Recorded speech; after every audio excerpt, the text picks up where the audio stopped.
అమ్మా నీకు చెప్పడం మర్చిపోయానే, మన ఇంటికి కొత్త అబ్బాయి రెంట్కి వస్తున్నాడే. అబ్బాయా? ఆ ముదనష్టపు బ్యాచులర్స్ అయితే కాదు కదా? బ్యాచులరేనమ్మా, కానీ వాళ్ళకి రెంట్కి ఇస్తే మనకే మంచిది. ఉదయాన్నే ఆఫీస్కి వెళ్ళిపోతాడా, రాత్రి ఎప్పుడో ఇంటికి వస్తాడు. వాటర్ బిల్లు కరెంటు బిల్లు తక్కువ వస్తాయి. ఒక్కడే కాబట్టి ఏ గోలా ఉండదు. నిజమే గాని ఇంట్లో పెళ్ళిడికి వచ్చిన అమ్మాయి ఉంది కదా. రేపు పెళ్లి చూపుల్లో మనం అనుకున్నదంతా జరిగితే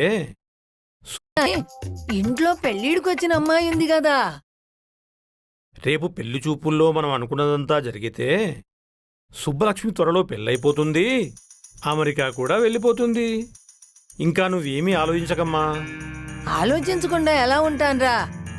అసలు ఆ తెలియని అబ్బాయితో ఎలా ఉంటాము? అమ్మా, నా నమ్మకం వాడి మీద కాదమ్మా, నా కూతురు పైన. అదే నిజమేలే.